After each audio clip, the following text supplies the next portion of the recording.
Okay, I just wanted to say today we're going to talk more about story structure. So this is structure lesson 2. But I also wanted to say that we spent a lot of time, probably 40 minutes, going over assignments and talking more about story values. When my kids did their homework, we seemed to have a little bit of confusion about what exactly the story value is. So the story value is not an event.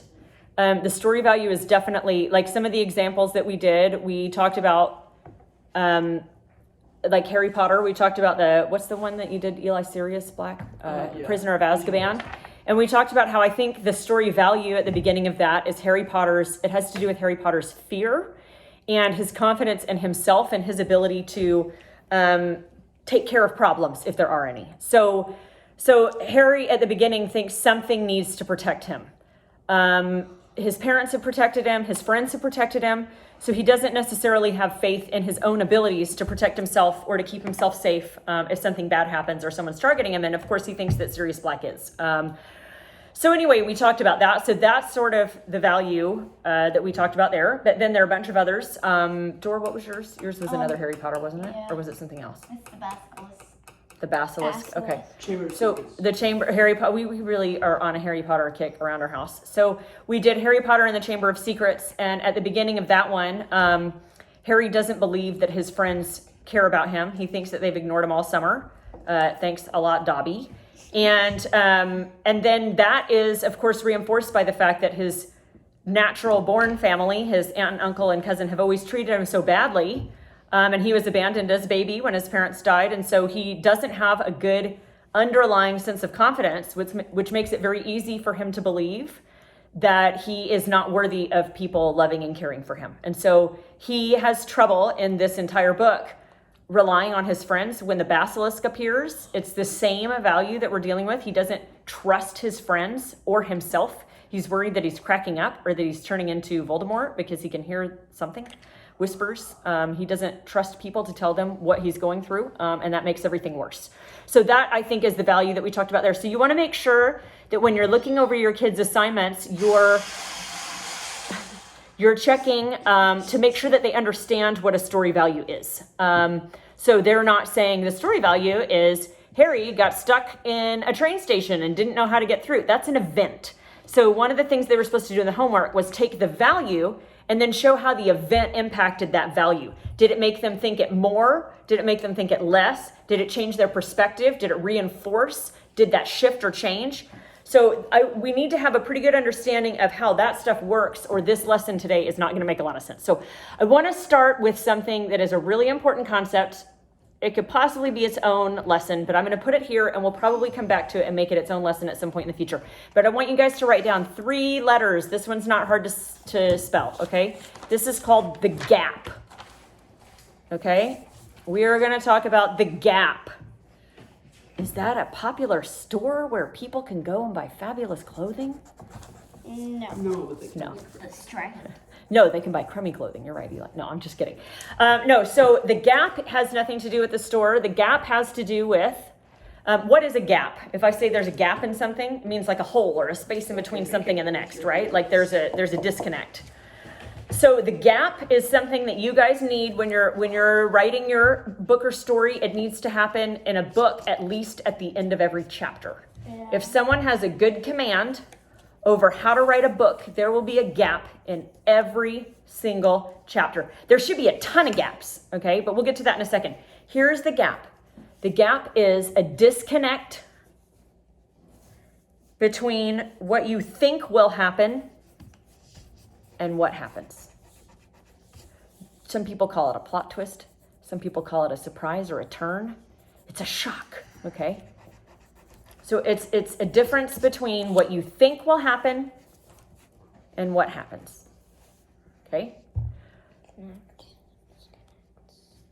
A disconnect between what you think will happen and what Tom happens. Hanks walked in. I mean, murdered my family. Well, so like as the classic example, you have a lady, and if I don't think I've already given this example to you guys. I'm stealing this from Robert McKee. So he says, you know, you have this lady and she's got 2 little kids and her husband is stationed in Iraq or something. And so she's been alone for a couple of months and she knows what that's like. And it's been a really long day. And so the first chapter shows all the struggles she had. Maybe this happened and that happened and all this bad stuff. And she says, I just can't handle, I'm not even going to try and make dinner. I'm just going to order pizza. So she orders pizza, and then some other thing, a kid comes in and has wet his pants, and she's over cleaning it up. And there's a doorbell. And of course, that's pizza, right? And so the kids are like, yay, pizza's here. And she goes in, and the reader expects pizza because the reader saw her order pizza, right? And then she opens the door, and it's not pizza. It's a guy standing in a police officer's uniform. And she says, what's wrong? And either her brother is in jail, or her boss has been arrested, or her husband, who was off at war in Iraq, has been killed, right? Or it's someone standing at the door to tell her that she's won a free car, right? But the point is, she's expecting a pizza delivery. And is it what you're expecting? No. No. And the writer has led you to believe that it will be this thing that you know. And instead, it's not. It's a surprise. No, but what Okay. happens? This is fake. No, what? I'm just making it up. But what will happen is why do you end your chapter there, do you think? Because then the person will be like, what's the next chapter? Right. So what people usually say, if I'm reading, I'll say, I'll just read this chapter and then I'll go to bed. Right? That's not true. You say that and then you read like 5 more. If it's well written, you keep going. Because at the end of the chapter, you're like, wait, her husband died? Okay, then you want to find out what happens. Does she freak out? Is she devastated? Is she sad? Is she fine? Is she relieved? Can she hold it together? What happens with the kids? Or whatever, right? At the end of the first chapter, she loses. Remember we were talking last week? Last week we were talking about the hypothetical situation of this lady has a job. She hates her job, but she doesn't want to go for a dream job because work is to make money, right? Mm-hmm. So at the end of chapter 1, what happens? She loses her job, right? Yep. And then you have to find out, how is she going to respond? So remember, the very first lesson we had was on conflict. And what did I say about conflict? Conflict is what? Conflict is a choice. Yes. Conflict is a problem that necessitates a choice. And it can be between 2 good things, between 2 bad things, but you have to make a decision. And it can't just be, I shouldn't say it can't. It should not just be, do I do this or do I die? Unless the person's suicidal and they have been thinking about that anyway, that's not much of a choice. People are going to say, well, if this is my only option or I die. If you're running from a man-eating robot monster that will chomp you up and there's no way you could possibly fight it, and you're running and you reach a cliff and you think, gosh, that cliff, the other one on the other side is so far I could never jump it, but it's absolute positive death if the robot reaches you. What are you going to do? You're going to run as hard and as fast as you can and try to jump it, because otherwise, and you're hoping maybe there's water at the bottom, right? Because that's it. It's that or die. That's not much of a choice, right? Or if it's, I'm standing in the corner here and I don't know what to do. The robot is coming after me. I guess I hope he doesn't eat me. Chapter end.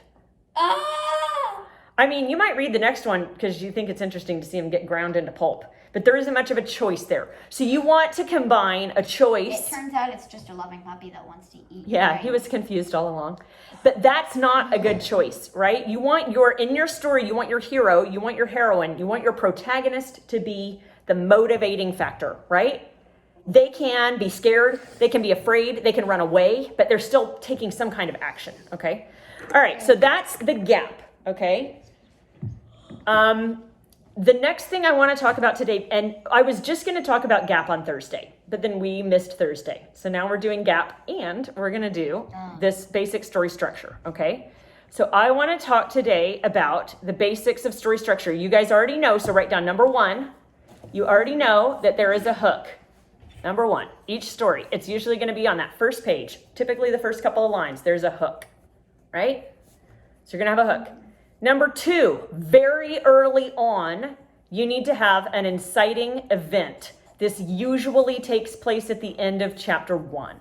Remember I told you the lady doesn't love her job. She's not sure what to do, right? What did I say will happen at the end of chapter 1? She gets fired. She usually, she'll lose her job, right? Or she'll get offered a promotion or something. Something will happen. So number 1 is a hook. Number 2 is called the inciting event. And inciting is spelled I-N-C-I-T-I-N-G.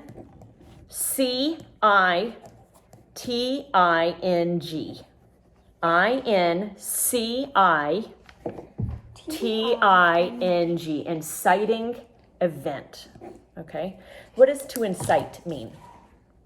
means to start something, to cause something, right? So this is the event that sets the story in motion. And then her house gets lit on fire. That event, sure, if that causes her to make a decision. If it just causes her to be scared or miserable, maybe not. Remember, this inciting event has to incite something.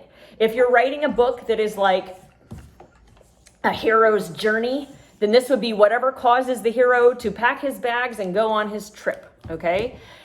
If you've read my marked book, Dora, at the end of chapter 1, something big happens. What is it? It's time for spin the bottle. In chapter 1, they spin the bottle and He's marked. Wesley is marked. yeah. So at the end of it's a really long chapter. Yeah, and I I was had wondering several if that people was say, chapter "Why is this chapter so long?" And the answer is you can't end your chapter, in my opinion, without throwing in that inciting event. It better have a big old gap. So what is the gap? In this instance, the inciting event is also the gap, right? So the gap is she finally kisses this guy she's had a crush on for a long time. She's wanted to kiss him. She hasn't known how to do it because he's her best friend and she doesn't know how to transition that. It's too big of a risk. She plays spin the bottle. She gets lucky and she actually gets to go kiss him. She's so excited. And actually the kiss is a disaster and she's super embarrassed. It's like the worst kiss ever. And then what happens? She finds out that the reason that he was such a mess, the reason that he didn't want to kiss her is that he was well, he didn't know, but he was worried because he had been exposed to someone, right? And so she sees on his forehead the mark and realizes that he has the virus and now she probably will have it too, right? And she goes, Probably. okay. And so, well, she hasn't gotten it, but she assumes that she will because one touch will infect you, right? And so she says, oh no, right? That's the gap. She expected some kind of reaction. And what the reader is expecting is him to either accept her and say, yes, I like you too, or reject her and say, I'm not interested in you. Those are the stakes. The stakes, when I say the stakes, am I talking about something delicious to eat? No. I'm talking about what's at risk, okay? So at the beginning of the story, what's at risk is, does he like me or doesn't he like me, right? Mm-hmm. And are we worried about that? Yes, because we care about her and we want her to be happy. But are we worried about that? Like, is this really high stakes here? No, we Not really. don't It could be really care. awkward, but frankly, anyone who's old enough to be 20 years old has probably had a crush on someone and either had it unrequited, which means they didn't like them back, or had that crush go well and they had their first boyfriend or girlfriend. Yay. Okay. So those are stakes that people are familiar with and care about. But in this book, knowing from the beginning that it's called Marked and it's a post-apocalyptic book, you're expecting somewhat higher stakes. So probably people are a little surprised, but maybe not shocked when it turns out Wesley is marked, right? Yeah, I was actually totally shocked. I was like, Good. what? Then that's what you want. You want people to be totally shocked. Yeah, that's fine. Okay, so we have the hook. Number 1, the hook. That's at the very beginning. Number 2, the inciting event. There are some examples of books where they have successfully delayed that inciting event a couple of chapters, but you typically don't want to delay it very long, and you better have a really good gap at the end of that chapter if you're not going to do an inciting event, okay? Wait, so what's the inciting event?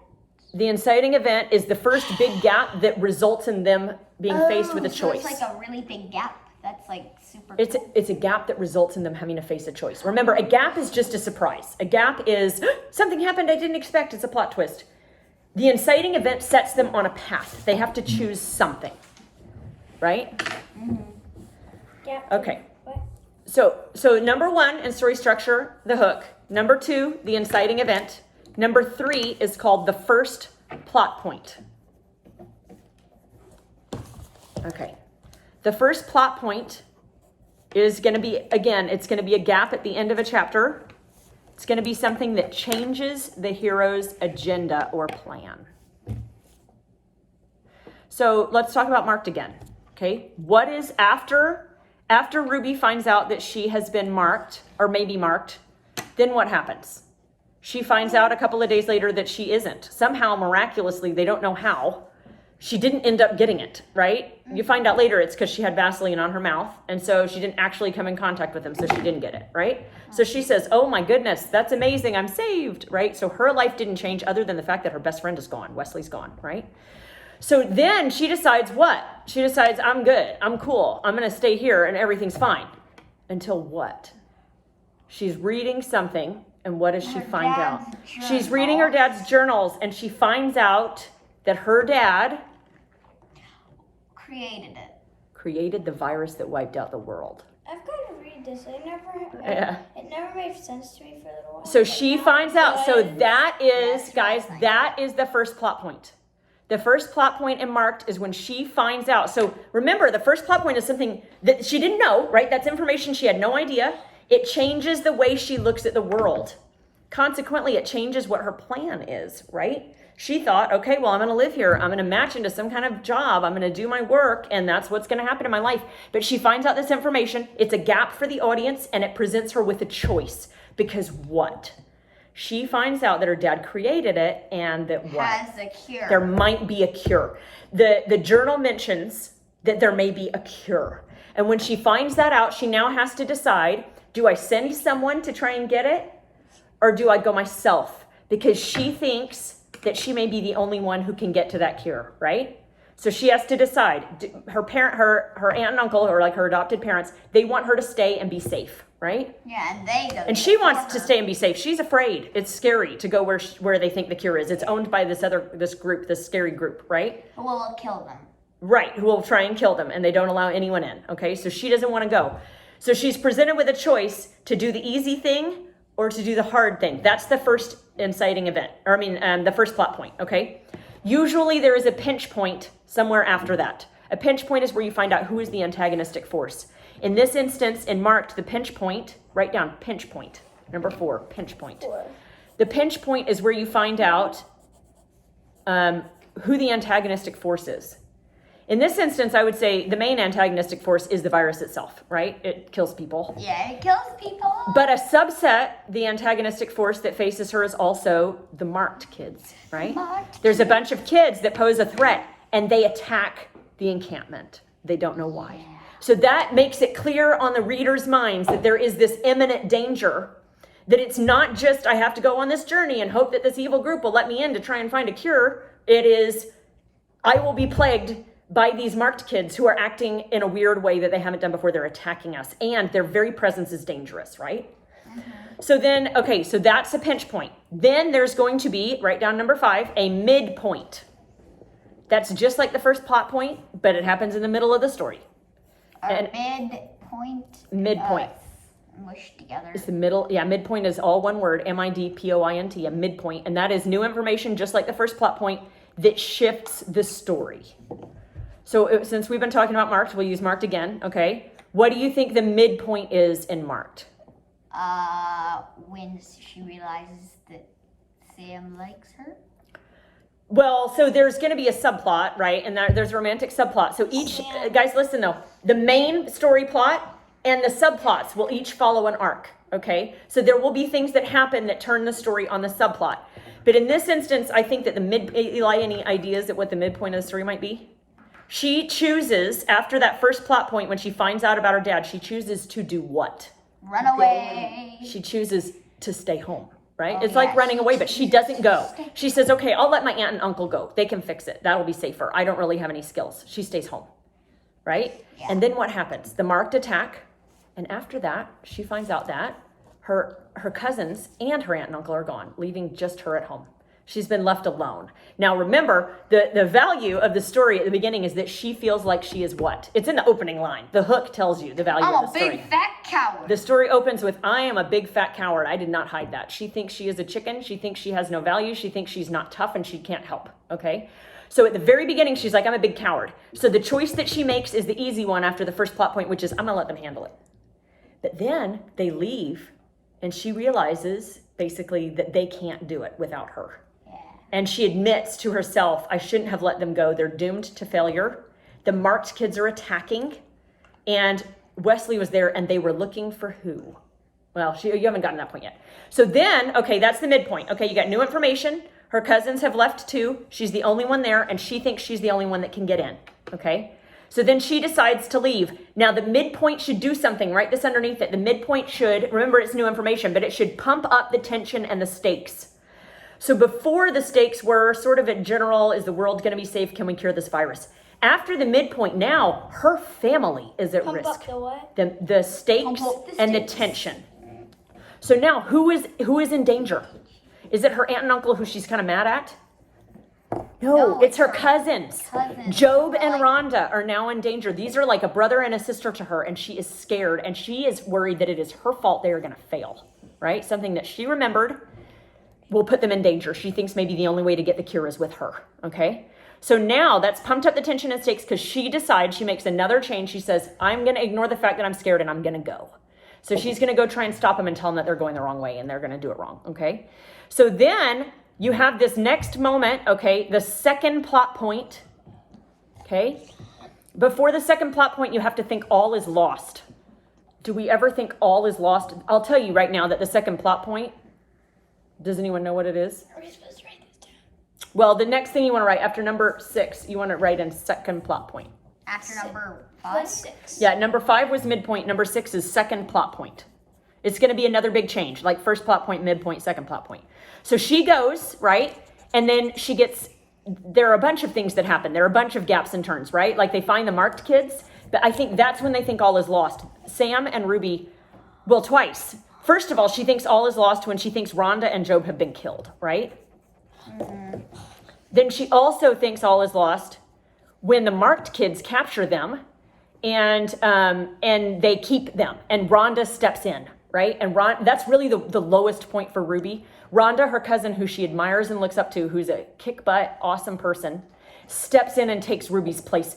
The new information, by the way, that second plot point is when they come to her and say, we are looking for you. Wesley is not marked anymore. And he says it's because of you. And she's like, what? And she finds out that the marked attacks and the people pursuing them, they want her. But Rhonda and Job and Sam know that the only hope they have of getting that cure is what? If Ruby goes. Because she needs to access her dad's safe that has a hope of having the cure in it, right? She's the only one who can get in. So Rhonda steps up and takes her place. And again, what does that reinforce? The original character, the value. Remember, the story value is she thinks she's a coward. And then what happens? Does she step up? When they find out that the marked are after her, Rhonda saves her, right? Yeah. So now at the end, and this is really, really important, that second plot point, and then put after it, put number 7, put all is lost. Because right after that, she has this big moment where she feels like all is lost, okay? Number 7 is the hero must say, or number 8, you did all is lost in number 7. Number 8 is the hero must save the day. One of the biggest mistakes I see in books is they do not have the hero save the day. They have a ring save the day. They have a landslide. And suddenly, like in Mulan, there's a landslide, but she causes it, right? She sees the opportunity for a landslide. She did it. She saved the day, right? So you have to have the hero saving the day. So at the end here, Ruby is the one who says, I am going to go. And she tries to do it alone, right? She tries to leave at the end of the book. She tries to leave Sam and Job and not put them at risk anymore and go in herself to confront her own demons. Why is she so afraid of going back to Whippen? Eli and Dora, do you guys know, going to Galveston? The dad. It's the guys. Is it because of Whippen? Is that what scares her? No, it's because of the. It's because she watched her dad be murdered there Yeah. and she did nothing. So she could have saved him and she didn't. And that's the cause of her own fear of failure, that she thinks she's worthless. So she has to go back to the site of doing that and face up to those fears. And when she gets there, what should you also have more of? Another gap, right? We see more gaps. She gets more information. And then does Ruby save the day? Another cow. Ruby saves the day. Does she have to have help? Yes, I made the conscious choice there because for Ruby, it's not about becoming an amazing bad A who can kick and hit people and dominate them. It is about her overcoming her fear of her inadequacies and finding a way to add value herself. She's very small. She's skinny. She's scrawny. Is she powerful physically? No. No, but is she smart? Mm-hmm. Yes, and she has to understand that even though I'm not big, even though I'm not scary, I can help. I am enough. I am strong. So she has to realize that. She has Sam help her. He basically is like a defensive lineman in football, like keep the bad guys away so she can go in, confront her fears, confront David Solomon, who's the big bad guy, find out the information that she finds out about David Solomon, and then save the day, right? So that is the order that you need to have on all the story structure. Your assignment is for your book. Pick any book or story. I don't care. It could be Finding Nemo, which I've already walked through a lot with you guys. Pick in fact, it needs to be something that I've seen or heard for your assignment. Your assignment is to pick a movie or a book that mom has seen or read so I can help you evaluate it. And I want you to tell me what those things are. The hook, the inciting event, the first plot point, the midpoint, the pinch points, the second plot point. Okay? I want you guys to, and obviously there needs to be a satisfying conclusion. Yeah. I have, so you can do Hop. So listen, one of the key things is also to when you evaluate whether the book did a good job, that structure should lead them back around. It should tie in with that original story value. Does that make sense? If the story value of Marked is, I think I'm a coward, at the end, she needs to feel like she is not as big of a coward. She needs to feel like she's conquered her fears. If the plot point at the beginning is, I feel like my job is just to get paid and I don't really care, at the end, she should either feel differently, have changed her mind, or she should feel the same, but have found something that fulfilled her or whatever. Okay, does that make sense? There needs to be lasting change and improvement. That's what people call character development. That happens because of the story structure. But you have to know what the value is at the beginning and it should tie in. So when you guys tell me about a story that doesn't do that, I say that's not a very good story. Okay? So that's what I want you guys to try. I expect you to fail, by the way. But I want you to try to identify those 8 things in a story. It can be a movie, it can be a book. I want you to try to identify them for me. And then we're going to talk about it for our next assignment. I'll probably record us talking about them because I think there's a lot of value in identifying these in different stories so that you can start to understand, okay, that's what that is. Because before I write a book, I go through a really long process, which we'll get to at the end of the year, okay? But this is one of the things that I do. I try to go through my outline and make sure, and if I'm ever struggling and I don't know what to do, I need to say, okay, I'm missing a midpoint, I'm missing a plot point, I'm missing a pinch point. Where do we put these in? So I can figure out what to put here when I'm not sure where to go, okay? All right.